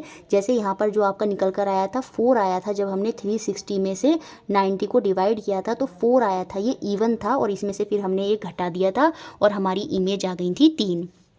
ठीक है, सेम ऐसे ही अब यहाँ पर एक क्वेश्चन और है कि 60 डिग्री का कोण है। सिंपल है, इस बार 60 डिग्री का कोण है तो इसको डिवाइड करेंगे 60 से, तो 6 6 36, फिर से इवन है, इवन कभी भी नहीं होगा तो उसमें से 1 माइनस कर देंगे तो हमारा क्या आंसर आ जाएगा 5। तो जो हमारी नंबर ऑफ़ इमेज यहाँ पर बनी, जब 2 प्लेन मिरर के बीच में 60 डिग्री का कोण था तो नंबर ऑफ़ इमेज कितनी बनी, 5 बनी। अब 40 डिग्री के कोण पर समझने की कोशिश करेंगे। देखिए ये दो प्लेन मिरर हैं, 40 डिग्री के कोण पर हैं, तो इस केस में क्या होगा, देखिए जब मैं इसको 360 से डिवाइडेड करूँगी 4 से 40 डिग्री से, क्योंकि इस बार एंगल कितना है 40 डिग्री, तो यहाँ पर इस बार इवन नहीं आया, कितना आया, ऑड आया, 9 आया। तो नंबर ऑफ इमेज यहाँ पर देखिए 40 डिग्री के कोण पर झुके हैं तो वो 9 बता रखी है, 9 इमेज हो जाएंगी। यहाँ पर मैंने 360 बाय जब 40 करा तो 4 9 जा 36, मुझे 1 माइनस भी करना चाहिए था लेकिन मैंने नहीं किया, क्योंकि वो तभी 1 माइनस करते हैं जब वो इवन होता है। अगर ऑड है तो हम उसको एज इट इज छोड़ देंगे, तो वहाँ पर आंसर हो जाएगा 40 डिग्री के कोण में अगर ऑड आता है तो सेम वही रह जाएगा, अगर इवन आएगा तो 1 माइनस करेंगे। तो 40 डिग्री के कोण पर अगर वो झुकी हैं तो वहाँ पर नंबर ऑफ इमेज 9 बनेंगी। ये तो एक ऐसे केस बना दिया, और डिटेल में समझते हैं इसको, ठीक है। अब देखिए अगर ऑब्जेक्ट सिमेट्री प्लेस रखा है, मतलब बीचों बीच रखा है, ये दोनों मिरर के बीचों बीच है, सिमेट्री में है, तो उस केस में तो हम -1 करेंगे। लेकिन अगर वो असिमेट्री है, कहीं और रखा है, बीचों बीच नहीं रखा, तो उस केस में हम -1 नहीं करते। वो भी किसके लिए, जब हमारा जो 360 से जब हम एंगल को डिवाइड करते हैं, अगर वो इवन आता है तो सिंपल हम 1 माइनस कर देंगे, कुछ नहीं करना। जैसे 4 आ रहा था, जैसे 6 आ रहा था, 8 आ रहा था, तो उनमें से सिंपल हम 1 घटा देंगे तो वो हमारी नंबर ऑफ इमेज आ जाएंगी। लेकिन ये जो 360 बाय थीटा जब हम कर रहे हैं, ये इवन ना आके आपका ऑड आ जाता है, तो वहाँ पर 2 कंडीशन हो जाती हैं। या तो हम उसे odd as it is answer छोड़ देंगे, कब, जब वो असिमेट्री में होगा। अगर क्वेश्चन में असिमेट्री नहीं दिया है तब भी हम ऑड के ही उस पर आंसर छोड़ देंगे, ठीक है, याद रखेंगे। लेकिन अगर क्वेश्चन में बोल दे कि ऑब्जेक्ट सिमेट्री प्लेस है, मतलब बीचों बीच है मिरर के, सिमेट्री का मतलब बीचों बीच काट रहा है मिरर को, तो उस केस में ही हम -1 करेंगे और उस केस में इमेज 8 बनेंगी। अन्यथा असिमेट्री के केस में, इवन ऑड के केस में हमेशा इमेज 9 होंगी। ये कॉन्सेप्ट भी क्लियर हो गया होगा। सारी चीज़ें अच्छे से एक्सप्लेन करती हैं। वीडियो अच्छा लगता है लाइक करें, शेयर करें और चैनल से जुड़े रहें।